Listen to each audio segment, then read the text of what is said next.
अस्सलाम वालेकुम students, welcome to our channel इफार एजुकेशन।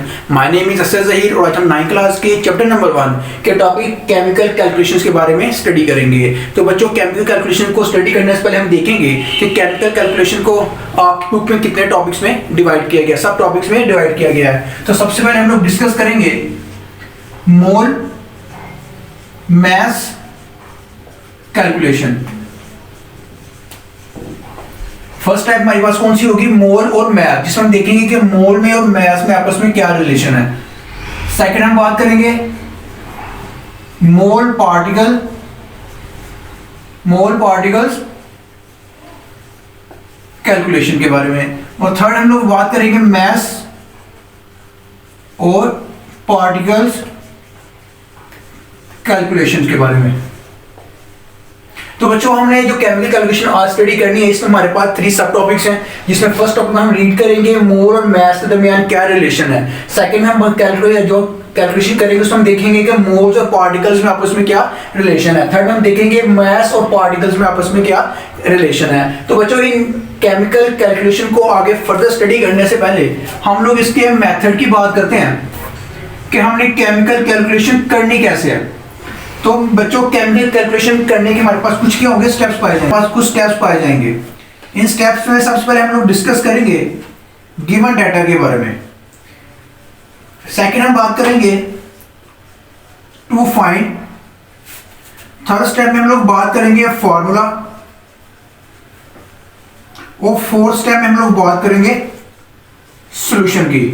तो ये 4 स्टेप्स क्या हैं बच्चे? यहां पर देखिए, गिवन डाटा आपको रिप्रेजेंट करेगा कि जो भी उसने आपको केमिकल कैलकुलेशन के लिए कोई स्टेटमेंट दी होगी, तो उसमें उसने जो इन्फॉर्मेशन आपको प्रोवाइड की हुई है वो यहाँ पे क्या बन जाएगी? आपके पास क्या गिवन डाटा बन जाएगी। टू फाइंड में आप क्या लिखेंगे? वो चीज जो आपने फाइंड करनी होगी, कैलकुलेट करनी होगी, उसको आप किसमें लिखेंगे? टू फाइंड में लिखेंगे। इन दोनों स्टेप को लिखने के बाद आप अंडरस्टैंड करेंगे कि आपने यहाँ पे कौन सा फॉर्मूला पुट करना है। फिर आप फॉर्मूला की हेडिंग देके फॉर्मूला यूज करेंगे। और नेक्स्ट लास्ट टाइम में आप क्या करेंगे? फॉर्मूला में वैल्यू पुट करने के बाद उसका सॉल्यूशन फाइंड करेंगे। ये तो हमारे पास है एक जनरल ओवरव्यू कि केमिकल कैलकुलेशन क्या है, कितनी कैटेगरी की आपकी बुक में अवेलेबल है और उनको सॉल्व करने के हमारे पास मेथड कौन सा है, और उस मेथड के 4 स्टेप हमारे पास यहाँ पे गिवन है। So let start. हम आप देखेंगे कि मास और मोल में आपस में क्या कैलकुलेशन है। हम इन तीनों कैटेगरी को स्टेप बाय स्टेप डिस्कस करेंगे विद एग्जांपल। सो बच्चों, अभी हम लोग इसकी सब टॉपिक हमारे पास जो था मोल एंड मास कैलकुलेशन, हम इसको सॉल्व करते हैं। तो इसको सॉल्व करने से पहले हम कैसे सॉल्व करेंगे, हम देखेंगे एक एग्जांपल के थ्रू।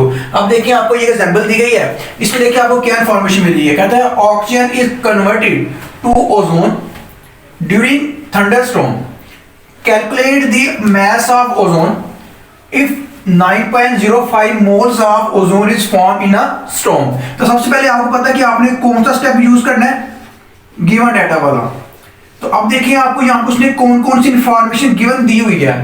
तो यहाँ देखिए, उसने आपको क्या इंफॉर्मेशन दी है? 9.05 मोल्स उसने आपको दे दिए हैं। तो नंबर ऑफ मोल्स आपके पास उसने कितने दिए आपको? 9.05 MOL। बच्चे, MOL क्या है? मोल्स का यूनिट है। उसके बाद उसने आपको क्या फाइंड करने के लिए दिया हुआ है? उसने क्या है? Calculate the mass of ozone. तो आपने टू फाइंड में क्या लिखना है? मास ऑफ ओजोन आपने क्या करना है? फाइंड आउट करना है। तो अब देखिए, हमने गिवन डाटा भी लिख लिया और टू फाइंड भी लिख लिया। थर्ड स्टेप हमारे पास कौन सा होगा? फॉर्मूले का। तो बच्चे, अब हम लोगों को ये पता होना चाहिए कि हमने जब भी मोल और मास कैलकुलेशन करनी है, तो जो सा हम लोग यहाँ पे फॉर्मूला यूज करेंगे वो हमारे पास क्या होगा? Mole is equal to mass in gram over molar mass. ये हम लोग फॉर्मूला यहां पे यूज करेंगे।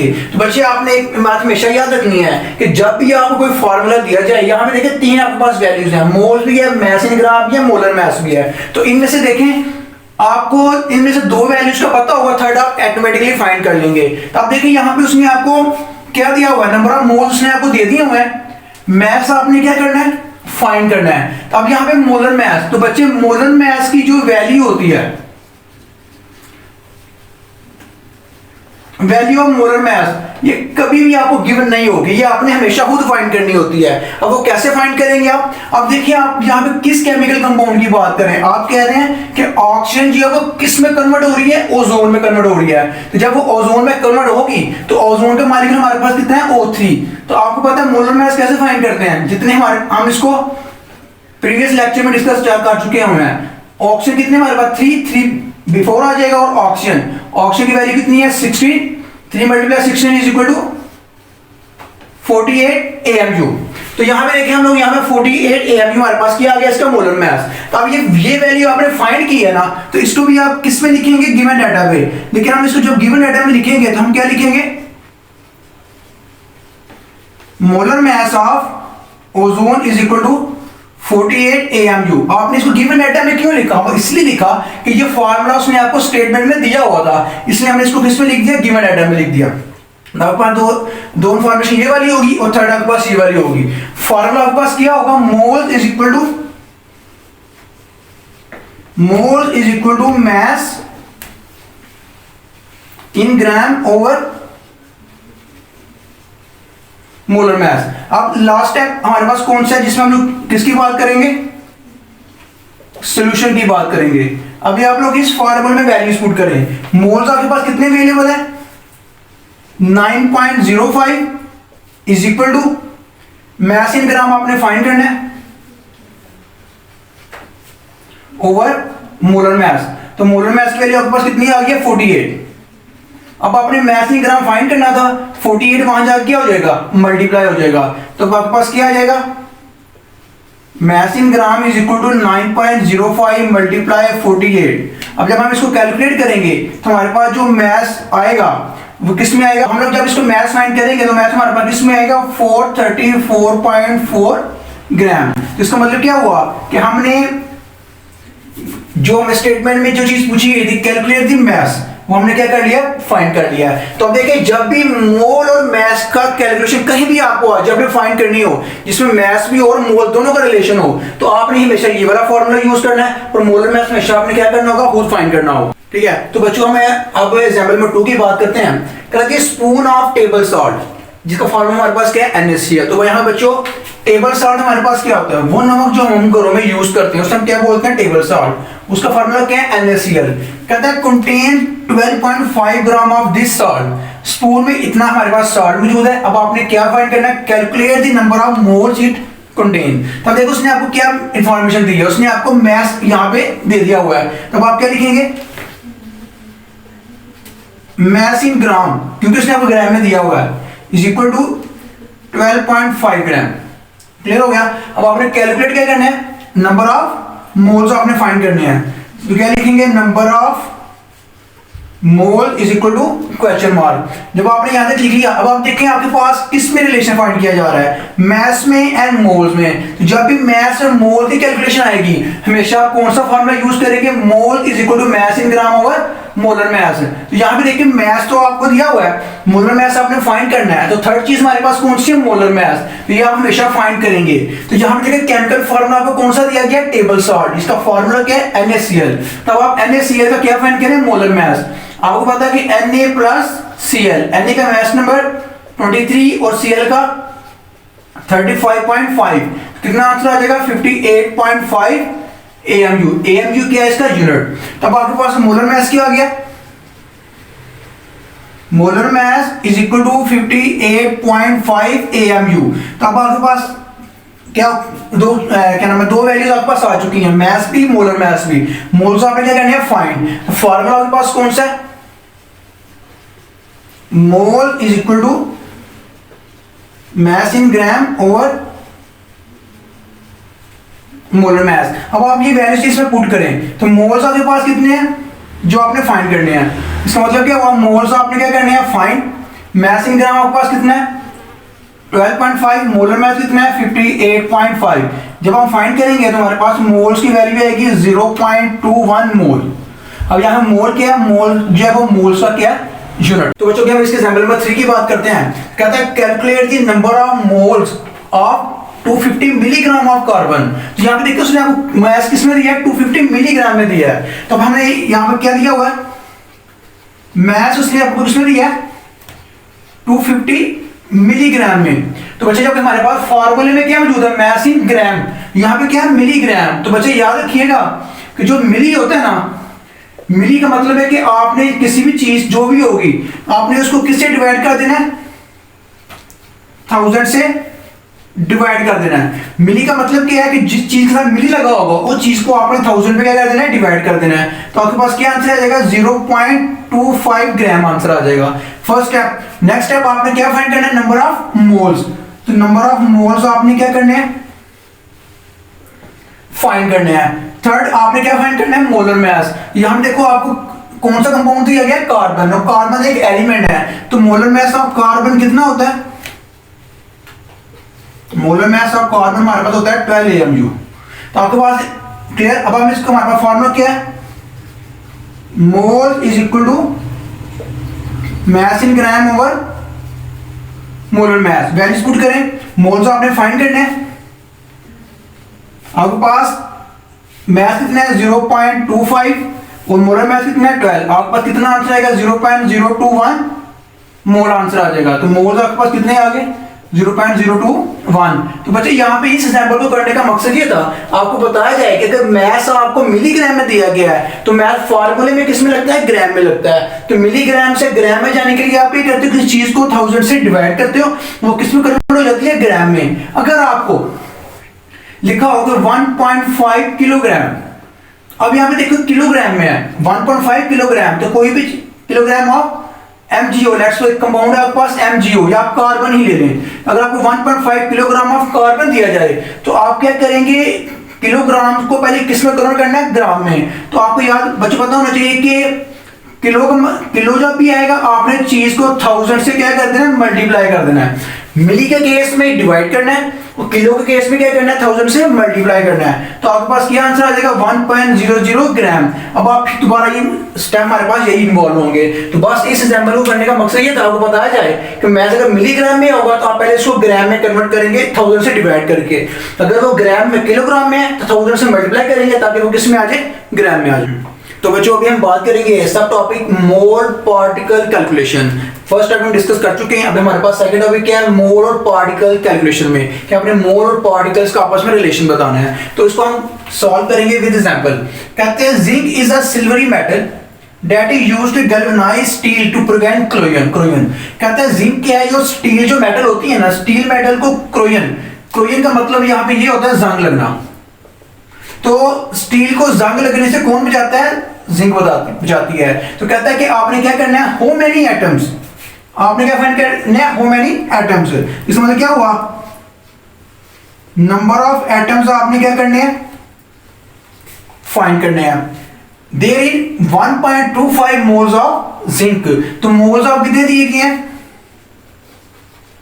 मोल्स ऑफ जिंक आपको कितने दिए गए हैं 1.25 MOL। मतलब कि मोल ऑफ जिंक उसने आपको दे दिए हैं। अब आपसे वो कह रहा है फाइंड करो नंबर ऑफ एटम्स फाइंड करो। तो आप लास्ट अगर आपने फर्स्ट टेबल देखी तो फर्स्ट में आपने बात की थी मास और मोल के रिलेशन की। तो उसके लिए हमने फार्मूला यूज किया था mole is equal to mass in gram and molar mass और मोलर मास। अब यहाँ पे देखिए मोल्स और नंबर ऑफ एटम्स इसकी बात हो रही है। तो इसलिए हम जो फार्मूला यूज करेंगे हमारे पास क्या होगा mole is equal to number of particles over Avogadro numbers. बच्चों आपको पता है कि Na का इसका मतलब क्या होता है एवोगैड्रोस नंबर। इसको एवोगैड्रोस नंबर कहते हैं। ये किसके बराबर होते हैं 6.022 10 की पावर 23 के। अब यहाँ पे नंबर ऑफ पार्टिकल बच्चे याद रखिएगा यहाँ पे जो पार्टिकल्स मेंशन किए गए हैं ना ये पार्टिकल्स क्या क्या हो सकते हैं। अगर आपको क्वेश्चन में एटम्स दिए हुए हैं तो आप फार्मूले में क्या पुट कर देंगे एटम पुट कर देंगे। अगर आपको फार्मूले में मॉलिक्यूल्स दिए गए हैं तो आप यहाँ पे क्या पुट कर देंगे मॉलिक्यूल्स। अगर आपको आयंस दिए गए हैं तो आप यहाँ पे क्या पुट कर देंगे आयंस पुट कर देंगे। क्योंकि एटम मॉलिक्यूल्स और आयंस जिस जो भी चीज आपको दी होगी वो आप किस जगह पुट कर देंगे पार्टिकल की जगह पुट कर देंगे। तब यहाँ पे देखिए आपको मोल्स भी है नंबर ऑफ पार्टिकल्स भी ओवर Na भी है मींस क्या वगैरह नंबर्स। तो नंबर ऑफ मोल्स आपको उसने दे दिए हैं। नंबर ऑफ पार्टिकल आपको पार्टिकल कौन से दिए गए एटम्स। तो नंबर ऑफ एटम्स आपने क्या करने हैं, फाइंड करने हैं। थर्ड कैटेगरी हमारे पास क्या है, एवोगैड्रो नंबर्स। हमें लास्ट फर्स्ट टाइप में हमने मोलर मास जहां पे गिवन था, तो मोलर मास हमेशा हम क्या करते थे, फाइंड करते थे। लेकिन यहाँ पे हमारे पास क्या है, एवोगैड्रो नंबर्स हैं। तो हमें पता है कि एवोगैड्रो नंबर्स किसके बराबर होते हैं, 6.022 10 की पावर 23 के बराबर होते हैं। हम वैल्यू वैसे लगा देंगे। हमारे पास दो वैल्यूज आ चुकी हैं, थर्ड आपने क्या करनी है, फाइंड करनी है।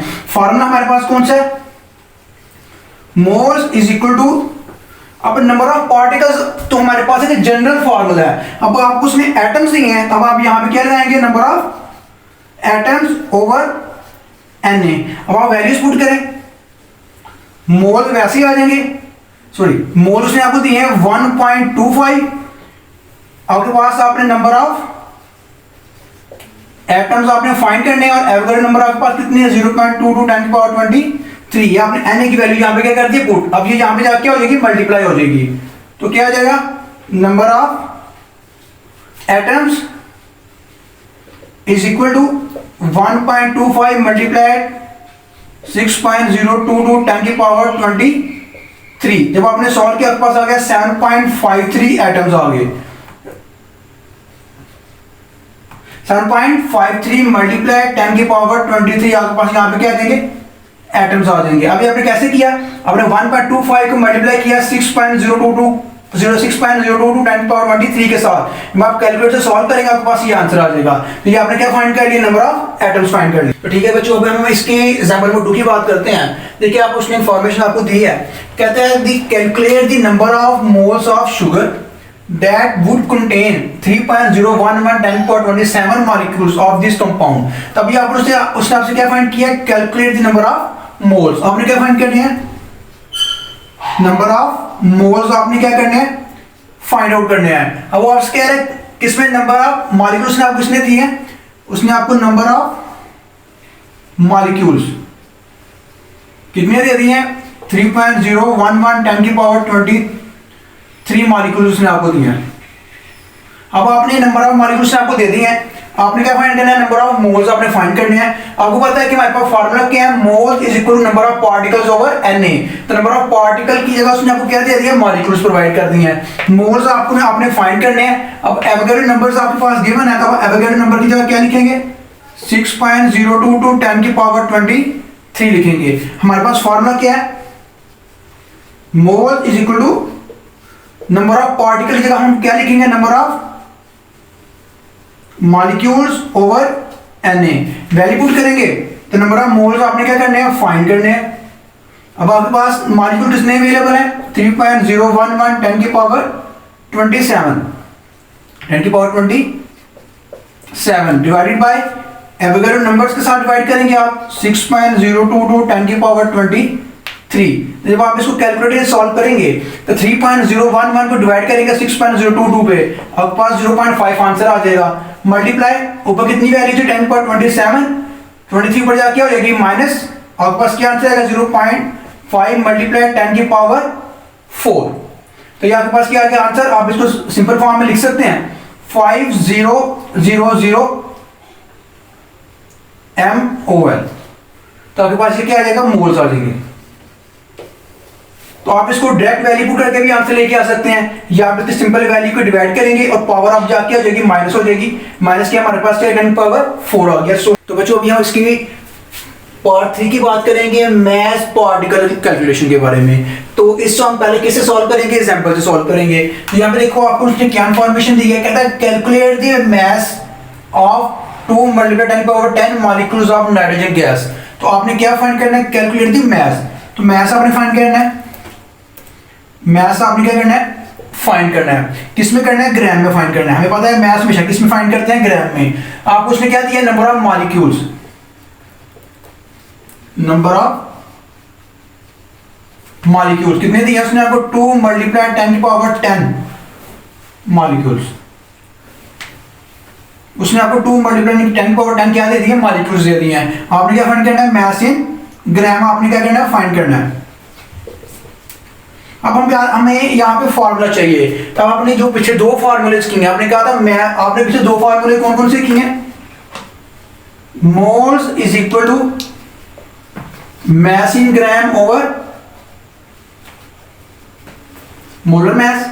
सेकंड आपने किया था moles is equal to number of particles over N A, मतलब कि एवोगाड्रो नंबर्स।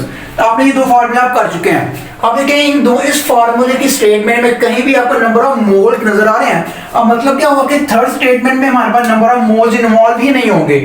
फर्स्ट स्टेज में जब नंबर ऑफ मोल्स की बात करेंगे साथ मैस होगा, सेकंड स्टेज में जब नंबर ऑफ मोल्स की बात करेंगे साथ नंबर ऑफ पार्टिकल्स होगा, लेकिन थर्ड वाले में नंबर ऑफ मोल्स कहीं भी हमारे पास अवेलेबल नहीं है। तो फिर इसके लिए हम फार्मूला कौन सा यूज करेंगे? तो बच्चे देखिए आपने ये जो पीछे दो फार्मूले यूज किए हैं, फार्मूला 1 एंड फार्मूला 2, इसकी लेफ्ट साइड देखें, लेफ्ट साइड पे क्या लिखा हुआ है? Moles and moles. इसकी लेफ्ट साइड आपस में क्या होगी है? इक्वल होगी, कट आउट होगी, तो हमारे पास थर्ड फार्मूला बन जाएगा। क्यों? जब दोनों लेफ्ट साइड इक्वल हैं तो राइट साइड आपस में क्या हो जाएगी? इक्वल हो जाएगी। तो हमारे पास क्या आ जाएगा? mass in gram over molar mass is equal to number of particles over Avogadro numbers। तो देखिए यहाँ पे फर्स्ट और सेकंड फार्मूला आपने किया, आपको याद हो चुका होगा। तो अब आप देखेंगे इन दोनों फार्मूला के लेफ्ट साइड आपस में क्या है? इक्वल है, वो कैंसिल आउट हो जाएंगी, तो दोनों राइट साइड आपस में क्या आ जाएंगी? इक्वल आ जाएगी। तो अब ये वाला फार्मूला हम कहाँ पे यूज करेंगे? टाइप 3 में यूज करेंगे। क्यों यूज करेंगे? देखिए यहाँ पे मैस भी अवेलेबल है और नंबर ऑफ पार्टिकल्स भी अवेलेबल है। तो देखो नंबर ऑफ पार्टिकल्स हमारे पास क्या है? मॉलिक्यूल्स, वो हमारे पास इस वजह से आ गए, मैस भी हमारे पास यहाँ पे आ गया। अब देखिए यहाँ पे दो एक्स्ट्रा चीजें भी हैं। एक हमारे पास क्या है? Avogadro numbers. हमें पता हो कि एवोगाड्रो नंबर की जो हमारे पास वैल्यूज है वो फिक्स होती है। वो कितनी होती है? 6.022 10 की पावर 23, ये हमारा फिक्स वैल्यू आ गई। थर्ड वैल्यू हमारे पास कौन सी है? Molar mass. तो आपको पता है मोलर मास हमेशा आप क्या करते हैं? फाइंड करते हैं। तो यहाँ पे हमारे पास केमिकल फार्मूला कौन सा दिया गया है? नाइट्रोजन गैस का। तो बच्चे नाइट्रोजन गैस जो होती है वो हमेशा N2 की फॉर्म में होती है। जब आप मोलर मास फाइंड करेंगे तो आपने क्या फाइंड करना है? मोलर मास किसका? मोलर मास ऑफ N2 का। तो हमारे पास क्या हो जाएगा? 2n, n की वैल्यू कितनी है? 14, क्या हो जाएगा? 28 AMU। तो आपके पास मोलर मास कितना आ गया नाइट्रोजन का? 28 AMU आ गया। तो अब यहाँ पे देखिए आपने पास 3 वैल्यूज हो चुकी हैं, 1 2 एंड 3 वैल्यूज आपके पास आ गया। फोर्थ आपने क्या करनी है? फाइंड करनी है। हम आप फार्मूला लगाएंगे, हमारे पास क्या है? Mass in gram over molar mass is equal to number of particle की जगह हम क्या लिखेंगे? नंबर ऑफ मॉलिक्यूल्स लिखेंगे, क्योंकि हम लोगों ने बात की है कि एटम्स हो, मॉलिक्यूल्स हो या आयंस हो, हमेशा किसकी जगह पुट करेंगे? पार्टिकल की जगह। एवोगाड्रो नंबर 6.022 10 की पावर 23। अब आपने ये वाली हमारे पास यहाँ पे क्या है? Avogadro numbers. हम सॉल्यूशन में वैल्यूज पुट करेंगे। मैस इन ग्राम आपने क्या करना है? फाइंड करना है। ये वैसे आ जाएगा। मोलर मास आपने कितना फाइंड किया? 28। नंबर ऑफ मॉलिक्यूल कितने हैं आपके पास? 2 मल्टीप्लाई 10 की पावर 10 और एवोगाड्रो नंबर 6.022 10 की पावर 23। अब हमारे पास ये क्या हो जाएगा? रीअरेंज हो जाएंगे। जब रीअरेंज करेंगे तो हमारे पास क्या आ जाएगा? Mass in gram is equal to 2 multiply 10 की पावर 10 ओवर यहाँ पे क्या आ जाएगा? मल्टीप्लाई 28 और नीचे क्या आ जाएगा हमारे पास? 6.022 10 की पावर 23 आ जाएगा। अब 2 जब 28 से मल्टीप्लाई होगा हमारे पास क्या आ जाएगा? 56 मल्टीप्लाई 10 की पावर 10 डिवाइडेड बाय 6.022 10 की पावर 23। आप 5.6 को डिवाइड करें आप 6.022 पे, आपके पास आ जाएगा 9.3 मल्टीप्लाई 10 की पावर 10 वैसे ही 23 ऊपर जाके हो जाएगी, माइनस हो जाएगी। तो आंसर क्या आ जाएगा? 9.3 मल्टीप्लाई 10 की पावर -13 आपके पास यहाँ पे आंसर आ जाएगा। तो ये हमारे पास क्या आ गया? मैस इन ग्राम। हमारे पास क्या आ गया? मैस इन ग्राम। बच्चों अभी हम इसकी एग्जांपल नंबर 2 की बात करते हैं। तो कहता है कैलकुलेट द मैस इन ग्राम। तो अब आपने क्या फाइंड करना है? मैस इन ग्राम आपने फाइंड करना है। तो किस में लिखेंगे? टू फाइंड में। तो मैस इन ग्राम आपने क्या करना है? फाइंड करना है। Of 1 multiply 10 power 25 molecules of water. तो आप उसमें क्या दिए हुए हैं? Number of molecules of water दिए। कितने दिए हैं? 1 मल्टीप्लाई 10 की पावर 25 मॉलिक्यूल्स उसने आपको दे दिए हैं। अब हमारे पास नंबर ऑफ मॉलिक्यूल्स गिवन है। मैथ आपने क्या करना है, फाइंड करना है। तो अभी हमने फार्मूला बना लिया था कि जब हमने 2 फार्मूलों को कट ऑफ किया हमारे पास ये थर्ड फार्मूला आ गया। अब इसमें देखिए आपके पास क्या मास इन ग्राम, वो आपने फाइंड करने हैं। नंबर ऑफ पार्टिकल्स, तो पार्टिकल की जगह क्या यूज कर लिया, मॉलिक्यूल, तो नंबर ऑफ मॉलिक्यूल उसने आपको दे दिए हैं। अब हमारे पास क्या रह गया, एवोगैड्रो नंबर्स। तो एवोगैड्रो नंबर उसने आपके कितने होते हैं, 6.022 10 की पावर 23 वैल्यू होती है इसकी। हमारे पास क्या रह गया, मोलर मास। तो मोलर मास आपको किसका निकालेंगे, वाटर का निकालेंगे। यहां पे हम लिखेंगे मोलर मास ऑफ H2O। क्यों कि वाटर का फॉर्मूला क्या होता है, H2O होता है, H2O। तो अब यहां पे देखिए हमारे पास कितने H हैं, 2H प्लस ऑक्सीजन। 2H की वैल्यू 1 होती है, 1 पुट की, प्लस O की वैल्यू 16 होती है। 2 × 1 2 प्लस 16 कितना हो जाएगा, 18 AMU। हमें पता है कि एटॉमिक मास मोलर मास को फाइंड करते हैं 18 AMU में। हमारे पास क्या आ जाएगा, मोलर मास 18 AMU। हमारे पास 3 चीजें हमारे पास आ चुकी हैं, नंबर ऑफ मोल उसने दिए हुए थे, Na और मोलर मास हमारे पास हमने फाइंड कर लिए। मास आपने फाइंड करना है, फार्मूला पुट करेंगे, mass in gram over molar mass is equal to number of molecules over Na। अब आप इसकी वैल्यू पुट करें, मास इन ग्राम आपने फाइंड करना है, मोलर मास आपके पास आ चुका है 18, number of particles of molecule कितने हैं 10 की पावर 25, और एवोगैड्रो नंबर 0.22 10 की पावर 23। रीअरेंज करेंगे इसको आप, मास इन ग्राम इधर आ जाएगा, 18 वहां जाके हो जाएगा मल्टीप्लाई, ये वैल्यू आपके पास वैसे ही आ जाएगी। ऊपर जब मल्टीप्लाई होगा हमारे पास क्या हो जाएगा 18 मल्टीप्लाई 1 क्या हो जाएगा, 18 मल्टीप्लाई 10 की पावर 23, क्योंकि 18 multiply 1 is equal to 18 multiply 10 की पावर 25 पैसे आ जाएगा, डिवाइडेड बाय 6.022 10 की पावर 23। तो 18 को जब आप 6.022 पे डिवाइड करेंगे आपके पास आंसर आ जाएगा 0.99। तो 0.99 मल्टीप्लाई 10 की पावर कितनी है 25, और 23 ऊपर जाके हो जाएगा माइनस हो जाएगा, आपके पास क्या आंसर आ जाएगा 0.99 10 की पावर 2।